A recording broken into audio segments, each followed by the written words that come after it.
நம்ம வளர்ச்சிக்கு ஒரு லிமிட் இருக்கா? யோசிச்சு பாருங்களேன். உடம்புக்கு வேணா இருக்கலாம், ஆனா மனசுக்கு?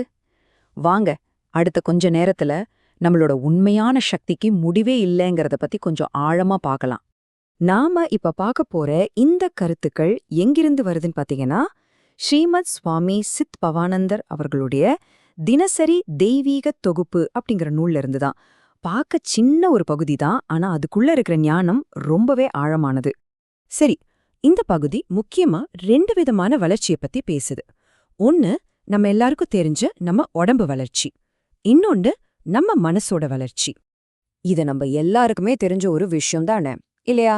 நம்ம உடம்பு ஒரு குறிப்பிட்ட அளவுக்கு தான் வளரும். அதுக்கு ஒரு லிமிட் இருக்கு. நாம என்னதான் முயற்சி பண்ணாலும் அந்த உயரத்துக்கு மேல நம்மால போக முடியாது.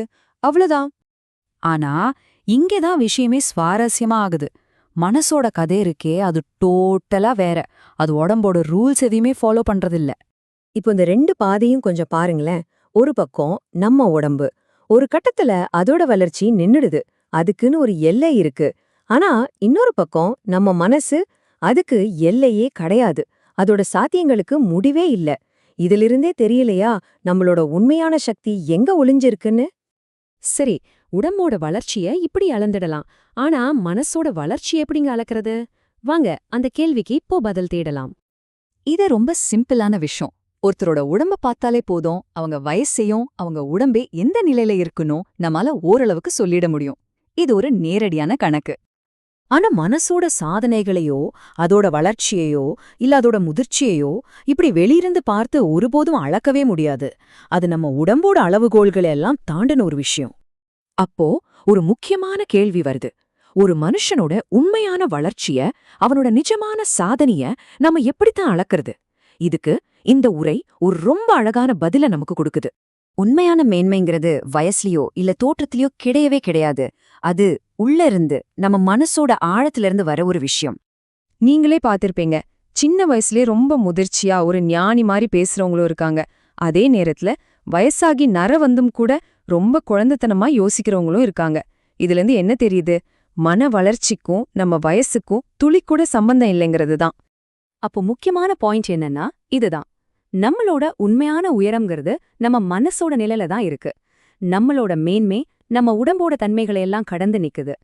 சரி, இப்போ இது எல்லாத்தையும் ஒன்னா சேர்க்கிற மாதிரி ஒரு ரொம்ப அழகான உருவகத்துக்கு வரப்போறோம். இந்த பகுதியோட இறுதியில வர ஒரு அற்புதமான சிந்தனை இது. இந்த முழு தத்துவத்தையும் நமக்கு புரிய வைக்க ஆசிரியர் தெய்வப்புலவர் திருவள்ளுவரோடு ஒரு சக்தி வாய்ந்த குரலை தான் இங்க பயன்படுத்துறாரு. சொல்லப்போனா இதுதான் இந்த விளக்கத்தோட ஹைலைட்டே. திருவள்ளுவர் சொல்றாரு, வெள்ளத்தணைய மலர் நீட்டம் மாந்தர்தம் உள்ளத்தணையது உயர்வு. அடடா, என்ன ஒரு வரி! இதோட அர்த்தம் என்னன்னா, ஒரு குளத்துல தண்ணியோட மட்டம் எந்த அளவுக்கு உயருதோ அந்த அளவுக்கு தாமரையோட தண்டும் நீண்டு பூ தண்ணிக்கு மேல வந்து நிக்கும். அதே மாதிரிதான் ஒரு மனுஷனோட மனசுல இருக்கிற ஊக்கமும் அவனோட எண்ணங்களோட உயர்வும் எந்த அளவுக்கு இருக்கோ அந்த அளவுக்கு அவனோட உயர்வும் வாழ்க்கையில இருக்கும். சிம்பிளா சொன்னா, நம்ம உயரம் நம்ம மனசுல இருக்கிற ஊக்கத்தை வச்சுதான் தீர்மானிக்கப்படுது. அப்போ இந்த சிந்தனையை நாம ஒரு கேள்வியோட முடிச்சுக்கலாம். உங்க மனசுல இருக்கிற அந்த ஊக்கம்ங்கிற தண்ணியோட மட்டும் இப்போ எங்க இருக்கு? நீங்க எந்த உயரத்துக்கு வளர்ந்துட்டு இருக்கீங்க? கொஞ்சம் யோசிச்சு பாருங்க.